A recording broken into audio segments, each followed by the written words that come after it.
네, 2심까지의 판결에 대해서 말씀드렸고요. 이제 피자헛이 상고를 했죠. 그랬더니 대법원은 원심, 그러니까 항소심 얘기 틀린 거 하나도 없다. 그러면서 상고 기각해버립니다. 그리고 따라서 이제 항소심 판결이 그대로 이제 확정이 돼버린 거죠. 두 가지 쟁점 중에 반환 범위에 관한 내용은 특별히 이제 논할 여지가 별로 없어 보이고요. 첫 번째, 합의 관련해서는 이 사건의 구체적인 사정들이 우리 다른 브랜드의 가맹점주님들 혹은 이제 가맹본부 관계자분들께 도움이 될 수 있어서 첫 번째 쟁점 관련해서만 피자헛의 항변과 법원, 특히 이제 항소심과 대법원이 이에 대해서 어떻게 판단했는지 간략히 좀 말씀을 드리고자 합니다. 첫 번째, 피자헛은 물류 마진을 남기기 위해서, 즉 차액 가맹금을 받기 위해서 그에 관한 구체적인 합의가 필요 없다라고 주장을 했고요. 그 근거로 든 게 이제 법에서 차액 가맹금을 이미 정의 내리고 있지 않느냐, 이건 받을 수 있으니까 그렇게 정해놓은 거지 라는 주장을 했습니다. 이에 대해서 법원은 쌍방이 계약할 때 디테일한 모든 내용을 이제 합의를 해야 되는 건 아니지만 최소한 중요한 내용은 합의를 해야 된다. 그런데 차액 가맹금도 가맹금이고 이런 가맹금의 지급은 가맹계약에서 아주 본질적인 중요한 내용이기 때문에 합의가 필요하다. 우리 왜 차액 가맹금 외에 다른 가맹금들은 종본계서도 그렇고 가맹계약서도 그렇고 다 적잖아요. 미리 다 고지하고 이만큼 내셔야 됩니다 라고 이제 점주님들께 다 알려주잖아요. 그러니까 당연히 차액 가맹금도 알려주고 동의를 받아야 한다라는 취지입니다. 피자헛 주장처럼 법에서 차액 가맹금을 정하고 있다고 하더라도 이거는 합의에 따라서 받으면 받을 수 있다. 그래서 그 예시를 적어 놓은 것 뿐이지 그 수치하는 행위 자체를 인정해 주는 것 뿐인 거지 그거를 받기로 하는 합의가 진짜 있었냐 하는 거하고는 별개의 문제다 라고 이제 판단했습니다. 그러자 이제 피자헛은 가맹계약서에 해당 내용을 기재할 의무가 전혀 없다고 주장하면서 공정위 심결을 근거로 들었습니다. 해당 심결은 차액 가맹금 관련 내용을 가맹계약서에 기재를 안 했어요, 업체가. 그랬더니 이제 공정위가 그거에 대해서 가맹사업법 11조, 그러니까 가맹계약서에 기재해야 될 사항 위반이 아니다라고 본 심결입니다. 즉 공정위가 가맹계약서에 차액 가맹금을 안 적어도 위법은 아니다라고 인정해 준 거죠. 그러니까 피자헛도 이봐라, 공정위도 안 적어도 된다는데 왜 적으라고 하냐라고 주장한 건데 법원은 법 위반이 아니라고 했지 안 적어도 당연히 그걸 받을 수 있다라는 말은 아니다라고 봤습니다. 뭐 말장난 같기는 하지만 예를 들어서 이제 이후에 설명드릴 내용처럼 가맹계약서에 명시적으로 적지 않아도 가맹점이나 가맹본부 간 묵시적 합의만 돼 있어도 차액 가맹금을 받을 수 있는 거거든요. 물론 뭐 법원에서는 그 묵시적 합의를 되게 엄격하게 인정해야 된다라고 보긴 봤지만 어쨌든 계약서에 꼭 적어야만 받을 수 있는 건 아니다. 그렇지만 받으려면 어쨌든 합의는 있어야 된다. 묵시적으로라도. 그런 결론에 이르게 된 겁니다. 그래서 뭐 이런 법원의 판단이 틀린 말은 아니죠. 그러니까 이제 피자헛은 여러 주장들을 하면서 그러면 좋다. 그러면 우리는 묵시적 합의가 있었다. 그 주장을 합니다. 우선 이제 첫 번째, 다른 피자 가맹본부들도 매출액의 6에서 17% 정도 차액 가맹금을 수령하고 있다. 그리고 우리는 그들보다 많지도 않다. 고 주장하는데 이에 대해서 법원은 어쩌라고를 시전하죠. 주장 자체가 사실 좀 엉성하죠. 남들도 다 하니까 우리도 괜찮은 거 아니냐라는 주장인데 뭐 당연히 법원에서는 받아들여지지 않았습니다. 남들이 다 한다고 합의 없이 받는 게 정당하다고 볼 수 없음은 두말할 나위가 없다. 심지어 니들이 정보공개서상의 차액가맹금 비율이 낮다고 하지만 그걸로 실제로 받은 차액가맹금 액수가 적은 것도 아니다 라고 해버립니다. 둘째, 이미 정보공개서에 차액가맹금 비율을 적었으니까 당연히 차액가맹금을 남긴다는 걸 점주님들 다 알고 있는 거 아니냐 라고 주장을 했는데 법원은 정보공개서가 공정위에 등록됐다고 하더라도 그 자체가 가맹계약의 일부가 된다거나 별도의 합의 없이 가맹계약의 내용에 당연히 편입된다고 볼 수는 없다라고 했습니다. 이 부분은 사실 이전부터 대법원 판례로 인정되는 해석인데요. 이 취지는 결국 정보공개서에 아무리 적어놔도 쌍방 간에 합의를 하려면 가맹계약서에 적어야 된다라는 거고, 바꿔 얘기하면 정보공개서보다 가맹계약서의 합의 내용이 우선한다라는 내용으로 이해하시면 됩니다. 이 부분은 사실 본건 이 피자헛 사건하고 상관없이 가끔 문제가 되고요. 저한테도 이제 질문이 자주 들어오는 거니까 알아두시면 좋을 것 같고요. 네, 다시 돌아가서 그리고 정보공개서에 차액 가맹금 비율을 적었다 해도 이거 작년 거잖아. 아시죠? 네, 작년 말 기준이잖아요. 그러니까 옛날 거 적었다고 해서 앞으로 내가 이걸 마진을 남기겠다라는 합의가 될 리는 만무하다라는 판단을 한 겁니다. 마지막으로 피자헛은 아니 실제로 물품을 거래했으면 그에 마진이 붙어 있다는 거는 상거래 간행상 당연히 아는 내용이고 따라서 알면서 물건을 구매한 이상 묵시적으로 합의가 있었다고 볼 수 있는 거 아니냐라고 주장을 합니다. 실제로는 뭐 피자헛이 주장한 거는 본사가 가맹점주에게 공급가를 공지를 했고 가맹점이 이걸 발주를 하고 뭐 본사는 공급하고 세금계산서 발행하고 이런 과정이 있었으니까 쌍방 간에는 당연히 묵시적인 물품 공급 계약이 있었다고 봐야 하고 그러면 그 안에 마진에 대한 합의도 있다고 볼 수 있는 거 아니냐라고 주장을 했습니다. 뭐 이런 타당한 말 같죠. 저도 사실 이 부분이 좀 쟁점이 될 것 같았습니다. 왜냐하면 어떤 매매 계약이든 자기 마진을 내가 얼마 남겨먹는다 라고 밝히는 경우는 없잖아요. 내가 마진 남길 거야 너 동의하지? 라고 물어보는 경우도 전혀 없죠. 누구든지 당연히 뭐 친구 간에 공짜로 주는 거 아닌 이상 상인 간의 거래에서 마진을 안 남기고 원가 그대로 넘긴다는 건 상상할 수 없죠. 뭐 원가 처분 이런 거 빼고요. 그러니까 당연히 피자헛은 가맹점이 본부로부터 물건을 구매할 때도 이 본사가 마진을 남기는구나 라고 생각할 수 있는 거 아닌가요? 상식이니까 라고 주장을 한 거죠. 근데 법원은 이거는 일반적인 상거래 매매하고 다르다라고 봤습니다. 즉 특히 이제 필수 품목 같은 경우는 점주들한테 선택권이 없잖아요. 내가 사고 싶어서 사는 게 아니라는 거죠. 일반적인 상거래는 내가 검색을 막 해보고 최저가, 그건 마진이 이제 제일 적은 상품을 구매할 수 있는 선택권이 있는데 필수 품목 같은 경우는 무조건 지정된 업체로부터 뭐 이 사건에서는 본사죠.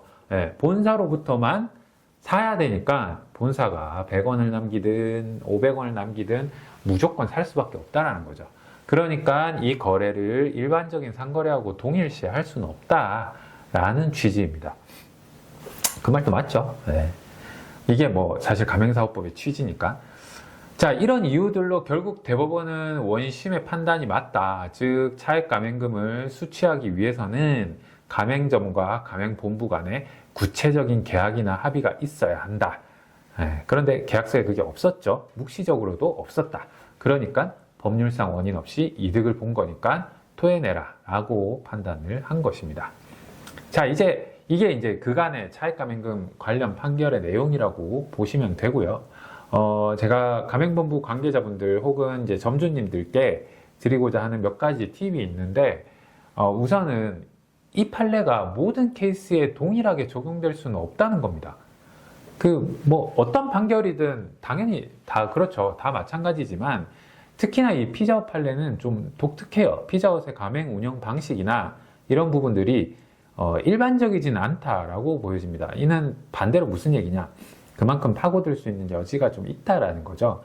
그래서 소송을 준비 중이신 점주님들도 그렇고 소송에 대비하고 계시는 가맹본부 관계자분들도 그렇고 제가 지금 말씀드리는 이 내용들을 한번 체크해 보시고 소송에 적용해 보시기를 권고드립니다. 첫 번째는 이 판결은 사실 피자헛이 로열티를 매출의 6%를 받고 있었기 때문에 문제가 된 부분이 있습니다. 심지어 그 매출 6%에 해당하는 금액을 고정수수료로 받으면서 그 내용이 어떤 항목들로 구성이 돼 있었는지에 대해서 이제 명확하지 않았어요. 그래서 이제 점주님들 입장에서는 물류 마진도 여기 다 포함되어 있는 거 아니냐라고 생각을 하신 부분이 있다라는 거죠. 그래서 이제 본사가 그 6% 이외에 추가적인 이득을 수취한다는 사실을 인지할 수 없었다라고 본 게 있습니다. 뭐 실제로는 모르겠지만. 그래서 여기서 우리가 이제 추론할 수 있는 게, 그러면 우리 본사는 고정 로열티가 있나? 없나? 혹은 있으면 얼마나 받아가는지 이게 중요하게 작용할 거라는 겁니다. 그래서 만약에 고정 로열티가 없다라고 하면 이거는 본사에 상당히 유리하게 적용될 수 있는 근거입니다. 왜냐하면 본사도 먹고 살아야 되잖아요. 네. 로열티도 없고 달리 받는 수익원이 없는데, 그러니까 우리는 물류 마진이라도 그걸 통해서 주 수익원으로 삼을 수밖에 없고, 점주님들도 그를 충분히 예상할 수 있었다라는 주장에 좀 무게가 실릴 수 있다라는 거죠. 두 번째, 로열티가 뭐 있어도 만약에 적은 본부들도 마찬가지입니다. 뭐 15만 원, 10만 원 매월 이렇게 받아가지고 본사가 자선단체가 아니잖아요. 그래서 본사도 운영을 하려면 기본적인 수익원이 있어야 되고, 근데 그 수익원이 로열티다라고 보기에는 너무 적다라고 한다면 본사는 결국 다른 수익원, 그러니까 이제 물류 마진을 통해서 수익을 창출할 수 있을 것이다 라고 얼마든지 점주님들도 예상을 할 수 있다라는 주장을 피자헛과 다르게 해볼 수 있다라는 거죠. 네. 그리고 그 다음 이제 두 번째는 피자헛의 가맹계약서를 보면 이런 내용이 있습니다. 가맹계약자, 여기서는 이제 가맹점주를 가맹계약자라고 표현을 하는데요. 본사는 가맹사업자라고 하고요. 그래서 가맹계약자는 본건 사업의 운영 시 사용될 모든 비품, 재료, 장비 및 서비스를 지침서에 명시된 승인 절차에 따라 공급 및 판매 이전에 이어 가맹사업자, 그러니까 본사죠. 본사가 서면으로 승인한 공급업자 및 판매업자로부터만 독점적으로 구매한다. 이렇게 돼 있어요. 이 말을 보면 이제 피자헛의 대부분의 물품들을 필수 품목으로 보고 있다는 걸 알 수 있죠. 즉 모든 물품을 지정된 업자한테만 받아라라고 돼 있어요. 그러니까 이게 사실 좀 과한 측면이 있는 거죠. 그러니까 나머지 본부들 중에 예를 들어서 우리는 필수 품목이 몇 개 안 된다 라고 하면 그 부분도 소송에서 분명히 고려가 될 겁니다. 뭐 조금 감정적인 부분이긴 하지만. 그리고 세 번째, 계속해서 이 가맹계약서의 내용을 보면 이제 가맹계약자, 그러니까 점주님들은 가맹사업자, 즉 본사의 승인 여부와 상관없이 공급업자 또는 판매업자의 인도 불이행, 인도 지연 또는 해당 조건과 상충하는 인도와 관련하여 가맹사업자, 즉 본사를 상대로 청구 또는 소송을 제기하지 않는다. 이렇게 돼 있어요. 이게 무슨 얘기냐면, 그러니까 물품을 업자로부터만 독점적으로 구매한다라고 돼 있었잖아요, 앞에. 그래서 공급업자 및 판매업자로부터 구매를 했는데, 만약에 안 왔다거나 반품을 해야 된다거나 뭐 하자가 있다거나 지연이 됐다거나 이런 문제가 생겼을 때 우리 본사에 얘기하지 말고 그 업자랑 해결해라. 심지어 내가 승인을 해줬어도. 이런 내용입니다. 근데 실제로 이 소송에서 피자헛은 제가 지금 읽어드린 이 조항을 가지고 본사와 가맹점주 간에 가맹계약서 안에 물품 공급 계약이 있었다 라고 주장을 했거든요. 그런데 지금 얼핏 들어봐도 좀 이상하죠. 가맹계약서 상으로는 본사가 마치 빠져있는 것처럼 보여요. 본사는 물품 공급에 전혀 관여하지 않는 것처럼 보입니다. 그래서 나한테 얘기하지 마. 이렇게 돼 있잖아요. 그래서 법원도 그거 아니잖아. 본사랑 가맹점주 간의 물품 공급 계약으로 볼 수 없잖아. 라고 판단해버린 겁니다. 그래서 사실 여기서도 우리가 이제 좀 찾아낼 수 있는 팁이 있습니다.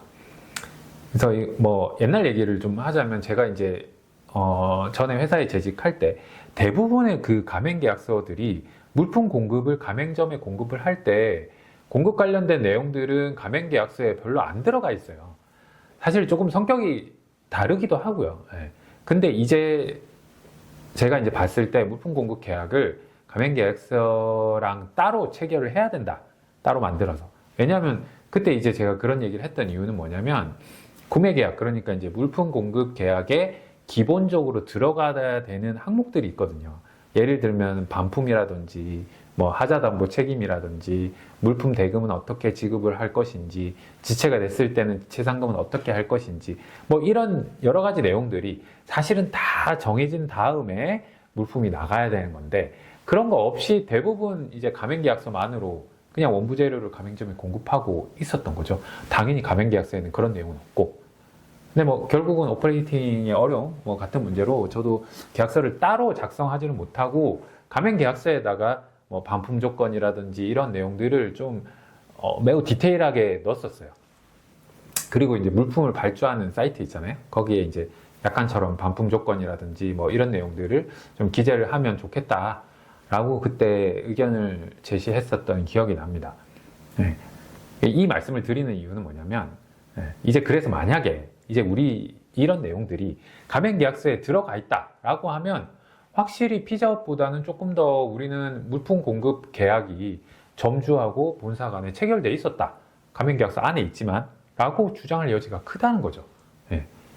그리고 또 하나, 이제 좀 이거는 가맹본부 쪽에 드릴 수 있는 팁이라고 할 수 있을 것 같은데요. 그 본부들 중에 가맹점에 이제 그 공문을 보내잖아요.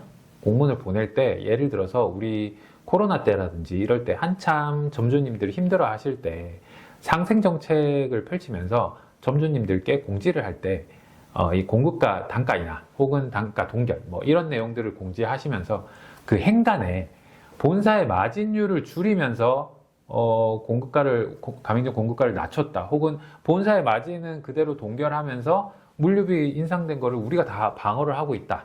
라거나, 뭐 이런 내용들이 들어가 있을 가능성이 있습니다. 그러니까 이런 부분들이 만약에 있었다라고 하면 그게 어쨌든 점주님들한테 다 공지가 됐잖아요. 공문으로 나갔고. 그러면 이거는 우리 본부가 물류 마진을 남기고 있구나라는 거를 점주님들이 충분히 알 수 있었다라는 직접적인 증거가 될 수 있습니다.